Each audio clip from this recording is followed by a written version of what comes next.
हमारे माननीय प्रधानमंत्री श्री नरेंद्र मोदी जी ने 15 अगस्त 2023 को अपनी स्पीच में प्रधानमंत्री आवास योजना अर्बन 2.0 की घोषणा की थी, जिसे बाद में यूनियन कैबिनेट ने 9 अगस्त 2024 को अप्रूव कर दिया। इस स्कीम का मेन उद्देश्य मिडिल व लोअर मिडिल क्लास फैमिलीज को अगले 5 साल में अर्बन एरियाज में पक्का घर बनाने व खरीदने में सपोर्ट करना है। इस वीडियो में मैं इस स्कीम की हर कंडीशन व पैरामीटर को डिटेल में एक्सप्लेन करने वाला हूं, इसलिए आप इसे लास्ट तक जरूर देखिए।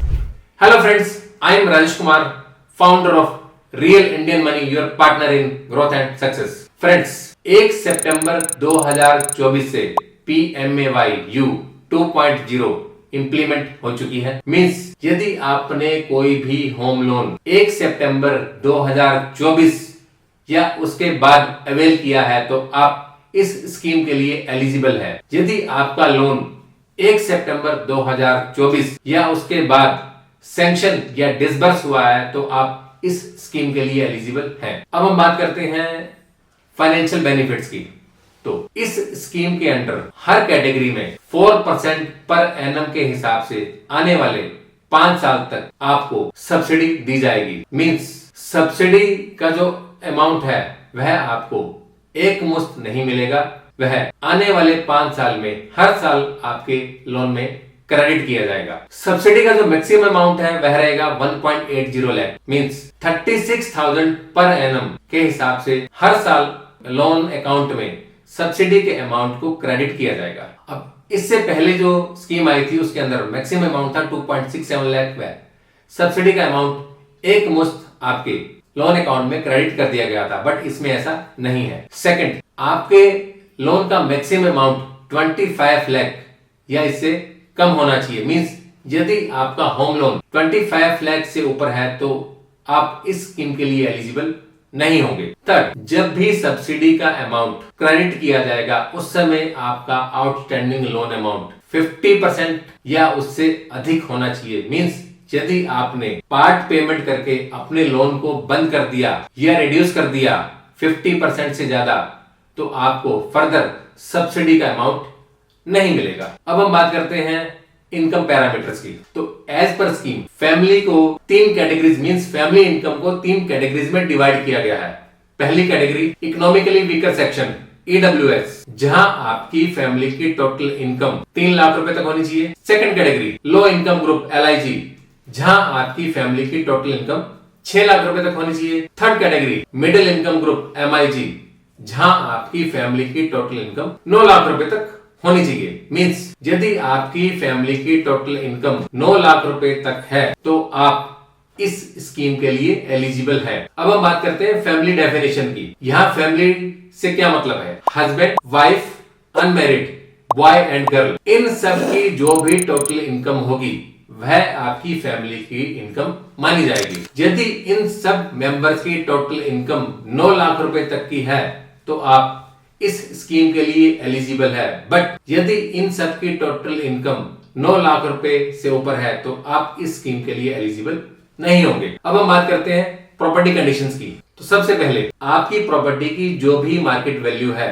वह 35 लाख तक होनी चाहिए। यदि उसकी वैल्यू 35 लाख से ऊपर है तो आप इस स्कीम के लिए एलिजिबल नहीं होंगे। सेकंड कंडीशन, आप जो भी प्रॉपर्टी बना रहे हैं मींस कंस्ट्रक्शन कर रहे हैं या परचेज कर रहे हैं उसका टोटल कवर्ड एरिया, आप उसे कारपेट एरिया भी बोल सकते हैं, जो आपका टोटल कारपेट एरिया वह 120 स्क्वायर मीटर या उससे कम होना चाहिए। यदि उसका कवर्ड एरिया 120 स्क्वायर मीटर से अधिक है तो आप इस स्कीम के लिए एलिजिबल नहीं होंगे। थर्ड कंडीशन, आप जो भी प्रॉपर्टी परचेज कर रहे हैं या जिस पर भी कंस्ट्रक्शन कर रहे हैं उसका मैप अप्रूव होना चाहिए। यदि उसका मैप अप्रूव नहीं है तो आप इस स्कीम के लिए एलिजिबल नहीं होंगे। कुछ स्टेट्स या यूनियन टेरिटरीज जहां पर मैप अप्रूवल मैंडेटरी नहीं है, मींस गवर्नमेंट की तरफ से ही मैप अप्रूव नहीं किया जाता, केवल वहां इसकी छूट है। अदरवाइज आपकी प्रॉपर्टी का मैप अप्रूव होना मैंडेटरी है। अब हम बात करते हैं प्रॉपर्टी की ओनरशिप की। तो प्रॉपर्टी की ओनरशिप, आप जो भी प्रॉपर्टी परचेज कर रहे हैं या जिस पर भी प्रॉपर्टी कंस्ट्रक्शन कर रहे हैं उसकी ओनरशिप किसी फीमेल फैमिली मेंबर के नाम या मेल फैमिली मेंबर के साथ ज्वाइंटली होनी चाहिए। मींस प्रॉपर्टी की ओनरशिप के अंदर फीमेल फैमिली मेंबर का नाम होना मैंडेटरी है।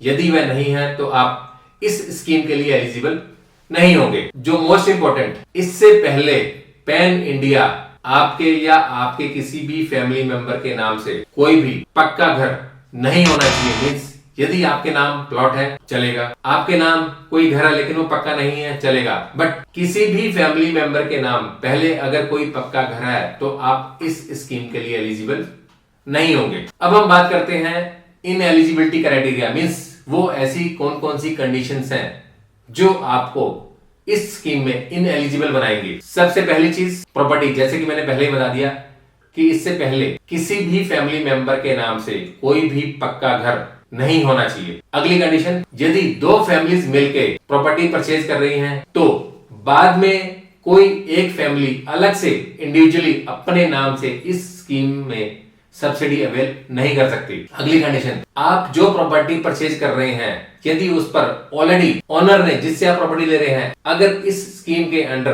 पहले ही बेनिफिट ले लिया है तो अब आपको इसके अंडर बेनिफिट नहीं मिलेगा। मींस पर्टिकुलरली एक प्रॉपर्टी के ऊपर सब्सिडी केवल एक ही बार दी जाएगी।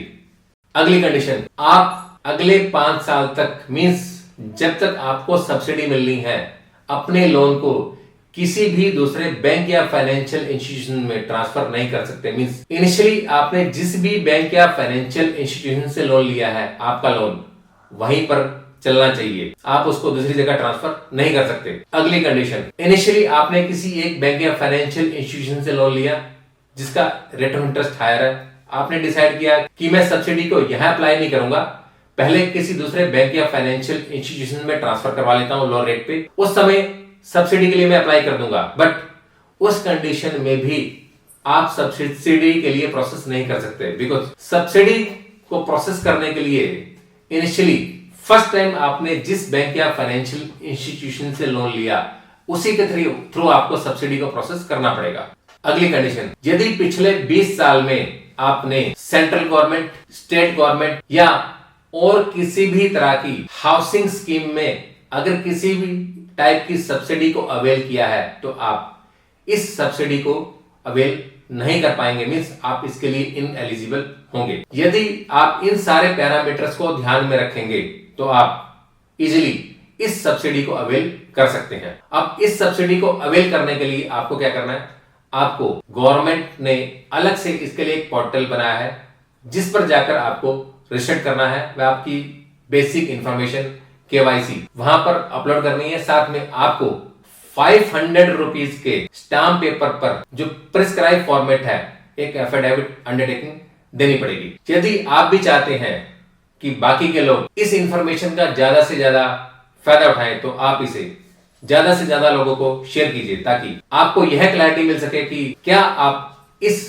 स्कीम के लिए तहत आप एलिजिबल है या नहीं है, या कौन कौन से ऐसा पैरामीटर्स हैं जो आपको इन एलिजिबल बनाते हैं। साथ ही यदि आपको किसी भी टाइप की कोई क्लैरिफिकेशन या क्लैरिटी चाहिए तो आप नीचे लिखे नंबर पर हमसे संपर्क कर सकते हैं। साथ ही आप हमारे चैनल को सब्सक्राइब जरूर कर लीजिए ताकि आपको इस तरह के रेगुलर अपडेट्स मिलते रहें।